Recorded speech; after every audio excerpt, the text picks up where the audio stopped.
نحمده ونصلي ونسلم على رسوله الکریم اما بعد۔ زکوٰۃ 2.5% جو دی جاتی ہے اس کا کوئی ذکر قرآن مجید میں نہیں ہے، یہ بات درست ہے، اس لیے کہ قرآن میں خالی بنیادی اشارے کیے جاتے ہیں، تفصیلات احادیث میں وارد ہوتی ہیں۔ اللہ کے رسول صلی اللہ علیہ وسلم کی حدیث جو بخاری شریف میں آئی ہے، اس میں انس رضی اللہ تعالیٰ عنہ کہتے ہیں کہ ابوبکر صدیق نے ان کو یہ لکھا مضمون جب بحرین کی طرف ان کو بھیجا تھا کہ یہ فرض زکوٰۃ ہے،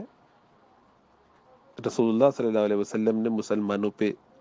یہ لازم کیا ہے کہ سلور میں سے 10ویں حصے کا چوتھائی دیا جائے گا۔ تو 10ویں حصے کا مطلب 10%، اس کا چوتھائی 2.5%۔ اسی طرح ابو داؤد شریف کی حدیث ہے، حضرت علی رضی اللہ تعالیٰ عنہ فرماتے ہیں کہ رسول اللہ صلی اللہ علیہ وسلم نے ارشاد فرمایا کہ اگر تمہارے پاس 200 درہم ہو اور اس پر سال گزر جائے، یہ زائدہ ضرورت ہے، تو اس پر 5 درہم زکوٰۃ دو۔ اسی طریقے سے جب تمہارے پاس سونا ہو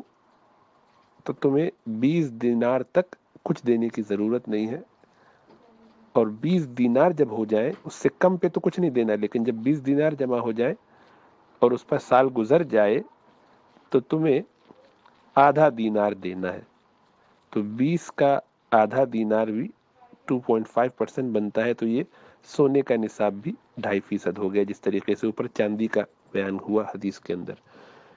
اور یہ حدیث بھی صحیح ہے۔ اسی طریقے سے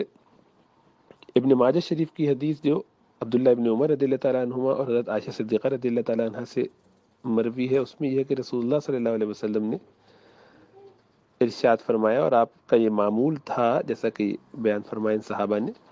کہ آپ ہر 20 دینار میں سے آدھا دینار لیا کرتے تھے اور ہر 40 میں سے 1 دینار لیا کرتے تھے زکوٰۃ میں۔ یہ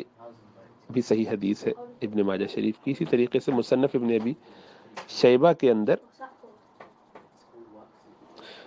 بہت عمدہ سند سے یہ بھی بات وارد ہوئی حضرت علی رضی اللہ تعالیٰ عنہ کے بارے میں کہ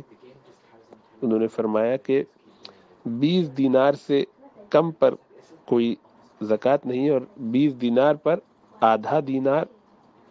زکوٰۃ ہے جو 2.5% بنتا ہے، اور 40 دینار پر 1 دینار زکوٰۃ ہے،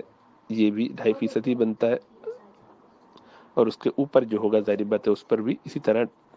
اسی حساب سے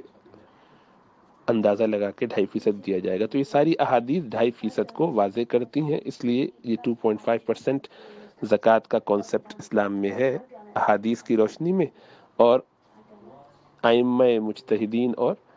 صحابہ کرام اور خلفاء راشدین کے طریقے سے، اور پوری امت نے اس کو ایسے ہی سمجھا ہے، اس میں سب کا کنسنسس ہے، سب کا اتفاق ہے۔